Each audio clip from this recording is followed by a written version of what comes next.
Live here at the Honda Center, where the Anaheim Ducks have lost to the Chicago Blackhawks 5-3 in Game 7 of the Western Conference Finals. We just spoke to some of the players on the losing Anaheim Ducks. We heard from the coach of the victorious Chicago Blackhawks, and it's just a despondent crowd of fans. The Anaheim Ducks go out of the playoffs once again early. Chicago moves on to the Stanley Cup Finals. Anaheim brought the towels out. Let's go Ducks. It wasn't enough tonight here as Chicago won 5-3 over the Ducks to advance to face the Tampa Bay Lightning in the Stanley Cup Finals, which begin Wednesday. Here at the empty arena, the fans have filed out. The team is despondent in the dressing room. It's looking forward to 2016. Thanks for joining us on Android TV. I'm Michael Rippey. When they go into overtime, those are, it's sometimes the difference. I think if a couple bounces go the other way there, you're in the driver's seat for the series. But I think that's what we're going to learn is when you have an opportunity to win a game middle of the series, or you have to find the mental toughness to win them because they can make a difference. And and ultimately, Game 7, anything could happen, and they've been there, they've done it, and I think it's another obviously learning experience, but it's I don't know what else to say really. What can you improve in the offseason so that next year you win that Game 7 and get to the finals?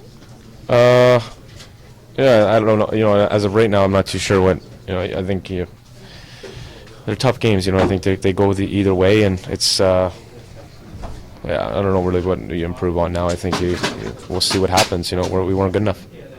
Just a bounce here, a bounce there. Yeah, I think ultimately, if you can't go on and your team's just not, it's not as good as the other team. Simple as that. I thought we were right there. You're close, but you're so far away, really, and that's honestly how it feels.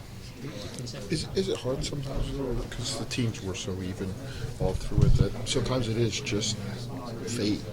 Like it's not something that you can control, or do you not believe that? I thought fate was on our side this time around, to be honest, but I think the difference sometimes of those games that you lose in overtime, you lose a trip in overtime, you lose another game in overtime, and sometimes those are different. You get up 3-1, and then it's really hard to lose a series. So, but that's how the game's played, and that's the reason why playoffs is how it is. And yeah, I thought we were close, and we're a good team, and they're a good team, but wasn't enough. So what keeps guys coming back?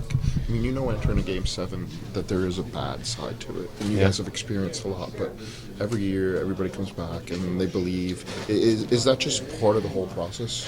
I think so. I think guys now unfortunately get more experiences and they get older, and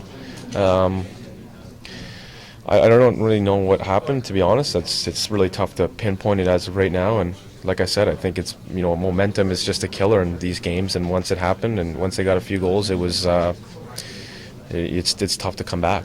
So, but yeah. You've been involved in a bunch of big games. How do you actually get over this type of loss? What do you do to get over and look forward to the next season, next big games? It's as of right now, it's tough not to dwell on it and think about it. You're one game away from the Stanley Cup Finals, and guys would kill to be in this position. And eventually, you let it go. Eventually, you get over it, and eventually, you stop thinking about it. But just like last year, this is going to hurt and probably hurt even more.